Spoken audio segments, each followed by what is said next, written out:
some resources. For the next part of our session is going to be an interview format with myself and Nabila.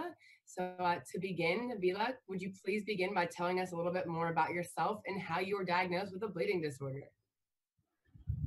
Hello, good morning to everyone.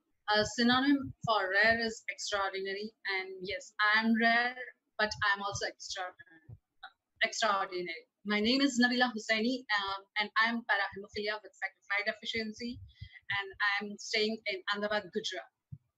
In my society, where women are still treated inferior to men, if a girl has a bleeding disorder, society will question the family, saying, "What will be her future?"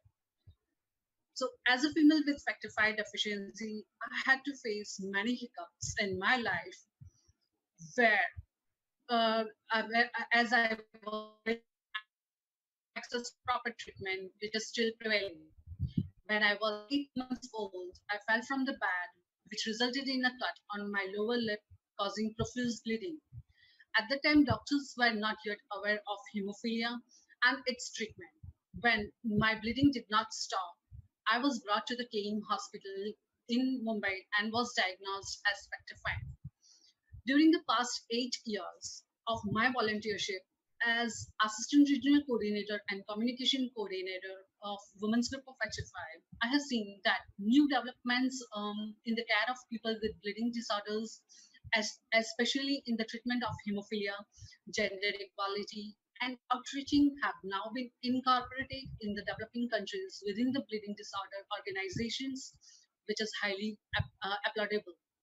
It is highly visible to see that the voices of women with bleeding disorders are heard and given equal opportunities. Along with voluntary services at the national and international level, I'm working as a content writer in an IT company.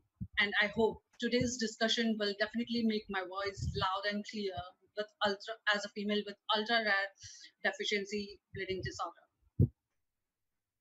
Thank you so much for that introduction, Nabila. I'd like to ask you to tell me a little bit more about how did your parents feel about your diagnosis?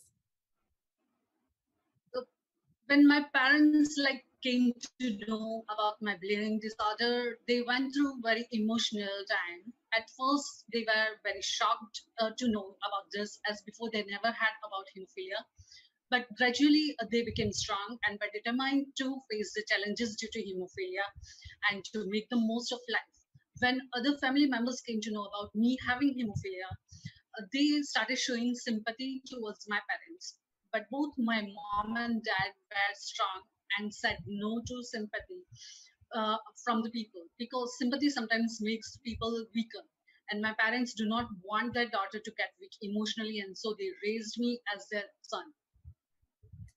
Pretty resilient parents, Nabila. Well, let's fast forward a few years. Tell me a little bit about your experience in grade school. Yes, hemophilia has definitely played a vital role in my life. My childhood was never normal. I was not allowed to play outdoors with my friends. My parents gave me each and every facility inside the house. My schooling was also done under the proper care and of my teachers and principal, as my father gave them proper guidance and instructions about hemophilia and the first aid treatment to be given for that. Every time during breaks in school, my principal comes to my class and asks me to follow her to her office. She used to hold my hand and while doing her work, so that I do not run away to play with my friends. I did not enjoy any of the school picnics organized by school, but I was a bright student and I always actively participated in co-curricular activities like singing and dancing, drama, and debate competitions. So this picture with my bandages on my hand is when I was almost on the verge of the death due to brain hemorrhage, and it was after that I went again for the testing for the for that particular disease, brain hemorrhage. My treatment was going in Mumbai, and my dad took this picture, and you can see the little girl laughing, although she was suffering from but she came back from almost verge to death. That is an adorable picture, Nabila. So let's fast forward a few years after grade school. So can you tell me a little bit about your experience finding a partner with a bleeding disorder? During my college life, I was not allowed to drive the vehicle like usually the teenagers do in USA. They drive motorbikes or cars. I was not allowed to drive any vehicle while commuting to the institute. I used to take public transport for commuting to my college.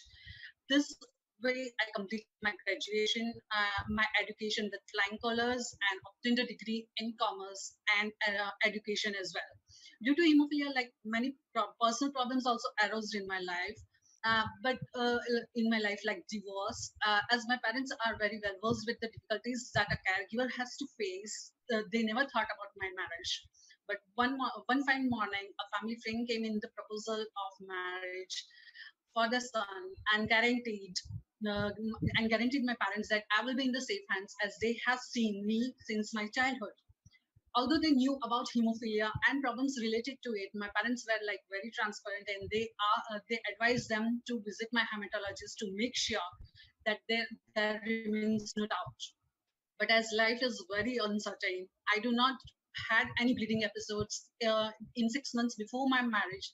But after marriage, suddenly it started to happen one after another, which suddenly scared that person to whom I got married, and he just backed off within 2 months by saying that he cannot take the responsibility anymore with all these problems. Like divorce is considered to be a taboo for an Indian girl. But I make sure that my life and my parents' lives did not get hampered due to this. I got more active in the hemophilia movement. I started attending regional women's group meetings and thus felt more confident by listening to the stories of other women. The stories made me feel that my pain is nothing compared to theirs. Thank you for sharing that, Nabila. You are a resilient woman. Ah, so, switching a little bit along, well, I guess being along the same guidelines of that topic, can you share a little bit about others' experience with marriage in India that you have observed? Is it challenging to get married as a woman with a bleeding disorder in India? Yes. Like it never ceases to amaze me that feminism in India is still a long, unsettled debate, which is still persistently prevalent in various forms. Women diagnosed with congenital bleeding disorders are stigmatized in many countries. This prevents from early diagnosis and a proper treatment plan. Approximately 1% of women have an undiagnosed bleeding disorder, which can diminish their quality of life. And uh, and lead to life-threatening complications during menstruation, childbirth, and surgery.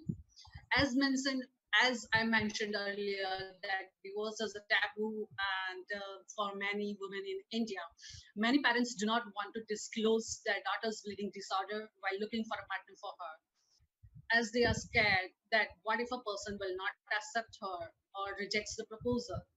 I saw one case where the parents and the female did not disclose the bleeding disorder until her profuse bleeding while giving a birth to a child, and the doctor suspected that something was unusual and later found that she was having VWDE. This brought many complications during the childbirth and in her life as well after that. But gradually everything got settled down. The second was the case where I saw the husband was supportive, but as per the culture and traditions, as well as the narrow minded mentality of her in laws, she was asked to give a birth to a child who inherit the family. So, all these prevailing thoughts and perceptions compel the parents to either opt for a decision of not getting their daughter married or not to disclose about the bleeding disorder before marriage. So they were basically giving her an option. What like she can either keep it a secret or she can disclose, and it's her choice to make that risk. Yes. Oh my goodness. Well, thank you again for sharing the perspective of some other women from a different community. And, that international perspective is just so unique and helpful to hear these women's stories. So I think that leads right into my next question is why is it important to hear from others? Whether I wanted it or not, my reading disorder has played such a huge role in who I am today. and my father became president of the Hemophilia Society of Ahmedabad chapter, the city where I live in, since 1999. And since then, he's serving as the president of Hemophilia Society Ahmedabad chapter. And I also joined the executive committee of my chapter since 2002. I believe in constant evaluation and to rainbow everything. Like over the years, I suffered different types of bleeds ranging from excessive and painful menses caused by an ovarian cyst, brain hemorrhage almost to the verge of death, to getting fractured to both in my knees and having spontaneous bleeds. But I'm so glad that joining the Structured Women's Group of formed by HFI gave me a platform where my voice could be heard and I can make a name with dignity around the world.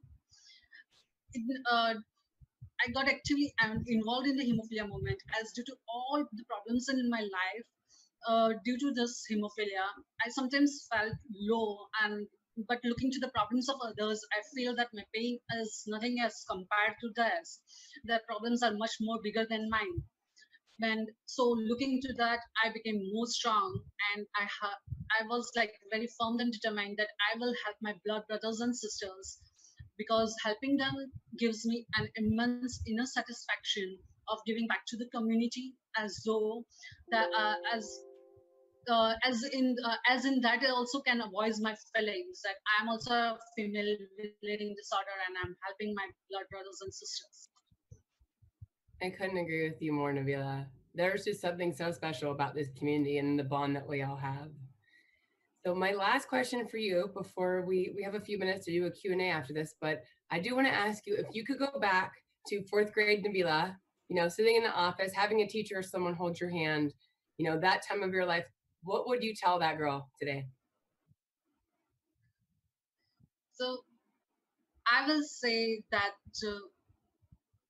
don't worry if you feel you are different from the most other people.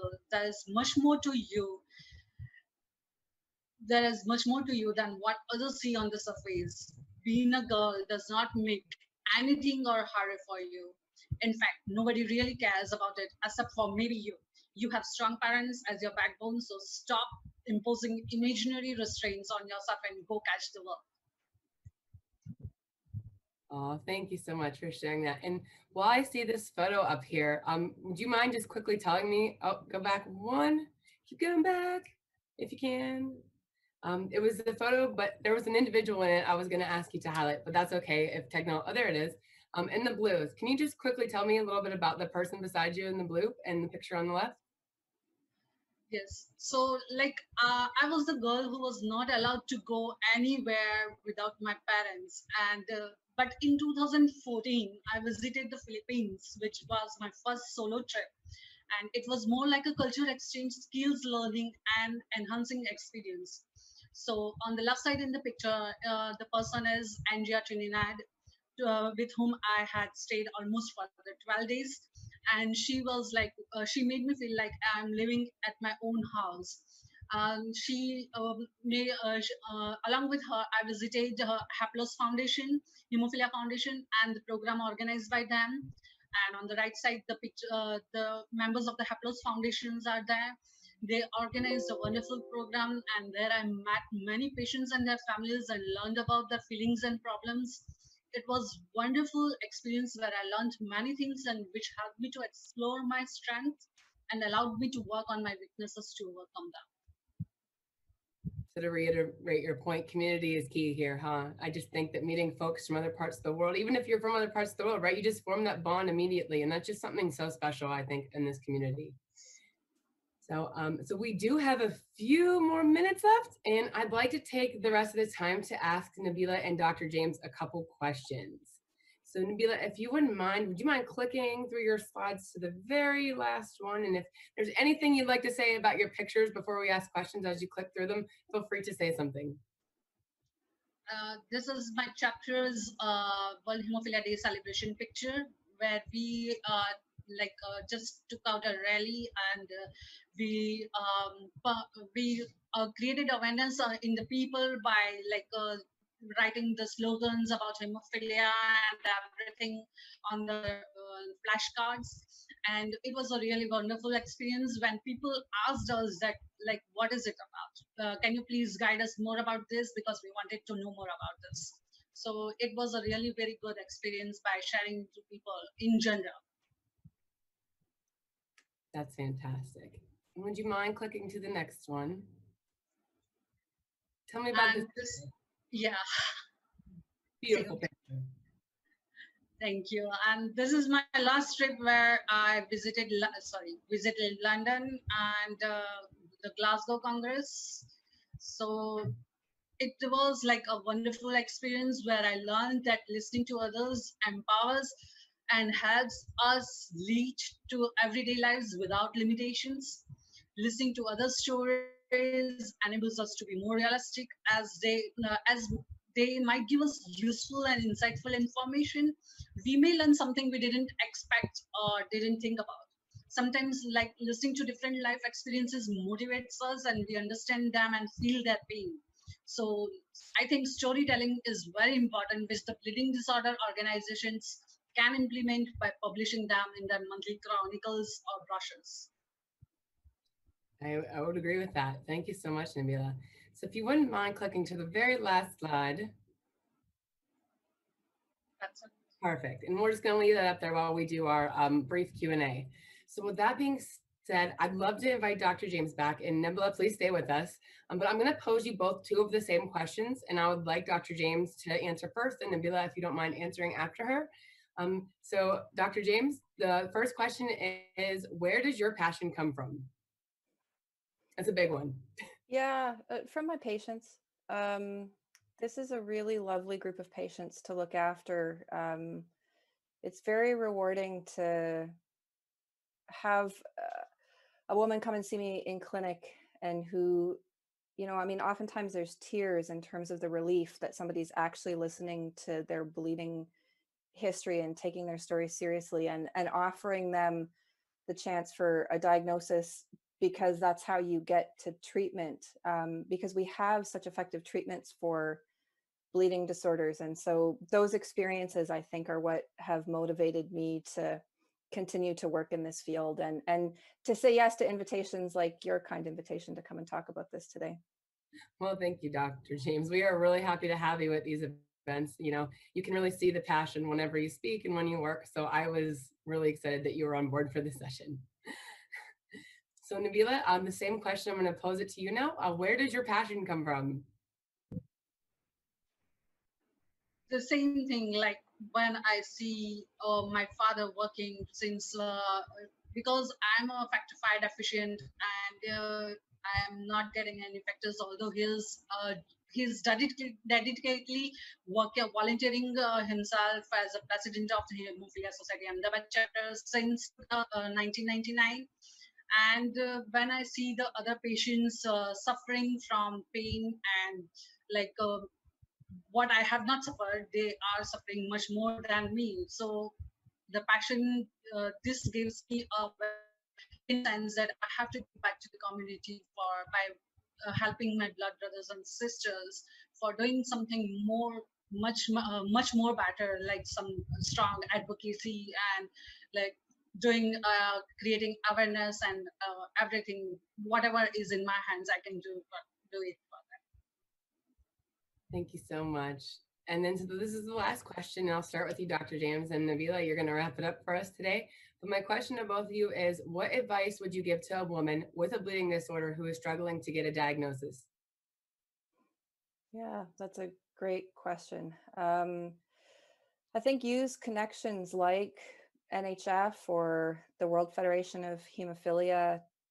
One of the unfortunate barriers, I think, sometimes is if a woman comes to medical attention, she may not get the attention she needs and deserves.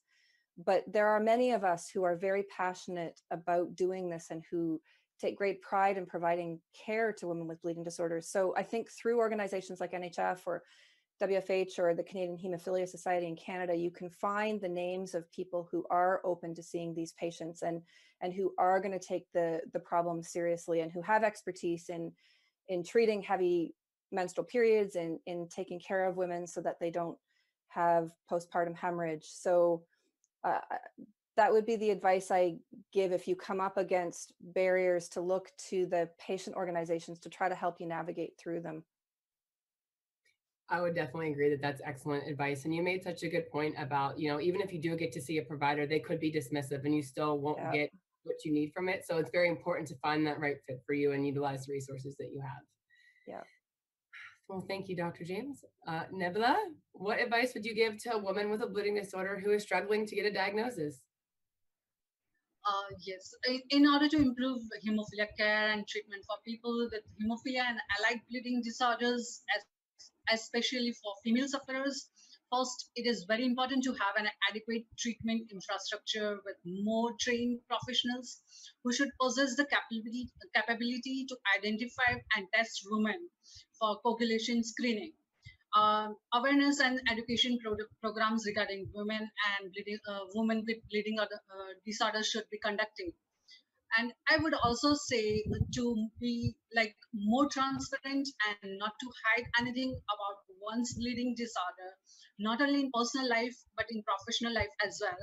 Because when we disclose our bleeding disorder in professional life, it helps our higher officials to understand our problems, as they are also human beings, and they get more flexible. And when we take leaves due to bleeding episodes, so staying transparent would make our life easy and smooth going. Having ultra rare deficiency, I feel we need to shine a light on patients with rare factor deficiencies and demonstrate the needs and concerns through various programs. I'm lucky to have such supportive and knowledgeable and strong parents, because of whom I was diagnosed at an early age.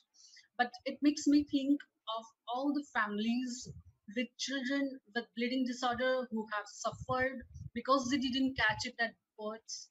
Therefore, it is very important to raise awareness of these rare bleeding disorders and do more research to get more answers. We need more testing to do worldwide. Well, Nabila, that was about as a perfect answer as I could hear. So I don't really feel like I can add much to that.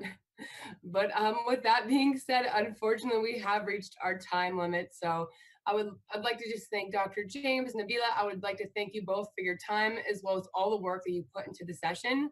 We truly appreciate your dedication to the community. And to all the folks watching as well, thank you so much for joining us today and enjoy the rest of your conference.